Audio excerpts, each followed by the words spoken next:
Hey, I'm Harry. We're about to look into the colonisation of Australia by the British Empire, but more specifically, the lasting effects it has left on the Indigenous people of Australia over the last 230 years. We're going to take a look at an art piece by Kevin Gilbert, one of Australia's first Indigenous playwrights and avid Indigenous Australian rights activist. It is important for us to understand and acknowledge the difficulties and lasting effects the British colonisation of Australia has had on Indigenous populations.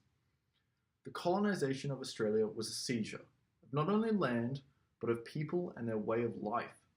It was an act of dominance and ignorance by the British Empire to assert their lifestyle into the Indigenous Australians through segregation, mutilation, degradation, and the list goes on and on. Australia is seen as a settler colony, as the British settled over previously occupied land, therefore displacing the Indigenous population.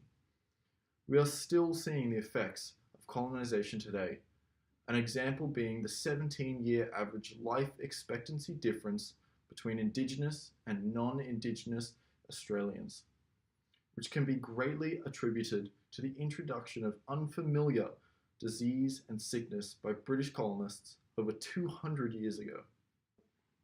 Kevin Gilbert recreated the struggle between Europeans and Indigenous Australians in his artwork, Colonising Species.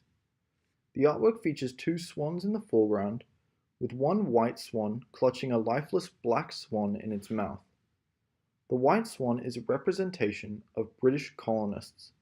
It is noticeably larger, signifying the power and advancement of the Europeans. The white swan seems to be completely unscathed, indicating the futility of the black swan in the fight.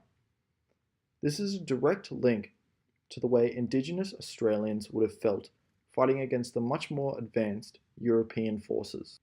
The white swan also seems to be swimming along with ease, signifying how white Australians brush over these horrific incidents in our history and continue to move on without concern. The lifeless, smaller black swan has the blood of the oppressed Indigenous people dripping from its neck onto an easily recognizable European crown, which depicts the lives lost before the High Court's Mabo decision in 1992 to reject the previously accepted idea that Australia was terra nullius before the British settlement and had the importance of this as a turning point for Aboriginal justice. The background of the artwork creates the Australian Aboriginal flag, but more specifically in this case, the red represents a lake of blood, which the white swan is happily swimming through, completely unaware of the damage it has caused. The yellow represents a rising sun over the lake, to represent a new day for Aboriginal people and the beginning of a new age. And a black spectral sky showing various images and symbols associated with Aboriginal Australian history and the distance between them now and their past lives.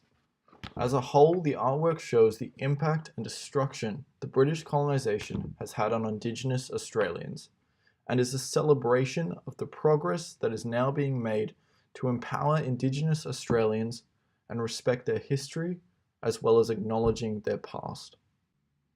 It is especially important, now more than ever, for us to understand, acknowledge, and respect Indigenous Australian history and continue to make strides against the destruction of their culture in an attempt to reverse and mend the effects of British colonisation.